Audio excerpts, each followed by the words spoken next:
Mark 8. During those days, another large crowd gathered. Since they had nothing to eat, Jesus called his disciples to him and said, "I have compassion for these people. They have already been with me 3 days and have nothing to eat.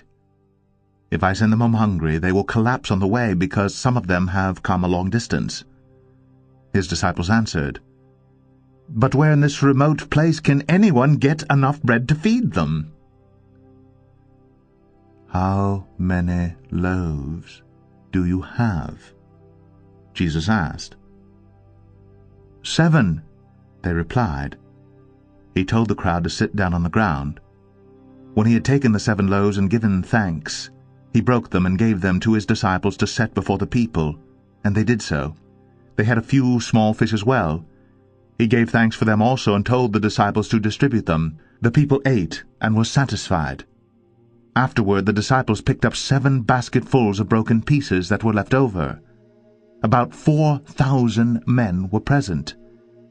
And having sent them away, he got into the boat with his disciples and went to the region of Dalmanutha. The Pharisees came and began to question Jesus. To test him, they asked him for a sign from heaven.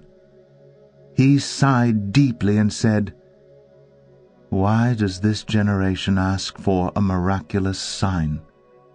I tell you the truth, no sign will be given to it." Then he left them, got back into the boat, and crossed to the other side. The disciples had forgotten to bring bread, except for 1 loaf they had with them in the boat.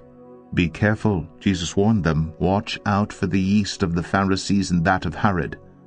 They discussed this with one another and said, "It is because we have no bread." Aware of their discussion, Jesus asked them, "Why are you talking about having no bread? Do you still not see or understand? Are your hearts hardened? Do you have eyes but fail to see, and ears but fail to hear? And don't you remember, when I broke the 5 loaves for the 5,000, how many basketfuls of pieces did you pick up?" 12, they replied. "And when I broke the 7 loaves for the 4,000, how many basketfuls of pieces did you pick up?" They answered, 7. He said to them, "Do you still not understand?" They came to Bethsaida, and some people brought a blind man and begged Jesus to touch him. He took the blind man by the hand and led him outside the village. When he had spit on the man's eyes and put his hands on him, Jesus asked, "Do you see anything?" He looked up and said, "I see people. They look like trees walking around." Once more Jesus put his hands on the man's eyes. Then his eyes were opened, his sight was restored, and he saw everything clearly. Jesus sent him home, saying,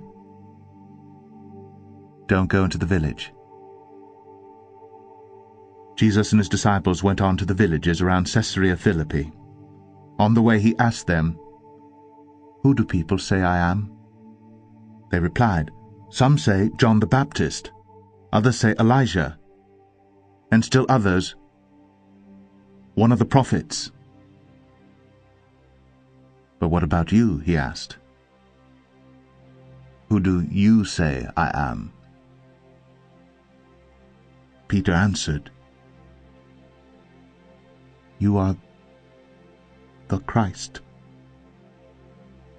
Jesus warned them not to tell anyone about him. He then began to teach them that the Son of Man must suffer many things and be rejected by the elders, chief priests, and teachers of the law, and that he must be killed and after 3 days rise again. He spoke plainly about this, and Peter took him aside and began to rebuke him. But when Jesus turned and looked at his disciples, he rebuked Peter. "Get behind me, Satan," he said. "You do not have in mind the things of God, but the things of men." Then he called the crowd to him along with his disciples and said, "If anyone would come after me, he must deny himself and take up his cross and follow me. For whoever wants to save his life will lose it. But whoever loses his life for me and the gospel will save it.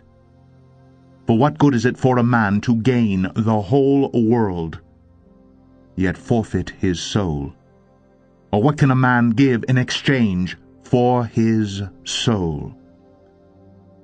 If anyone is ashamed of me and my words in this adulterous and sinful generation, the Son of Man will be ashamed of him when he comes in his Father's glory with the holy angels.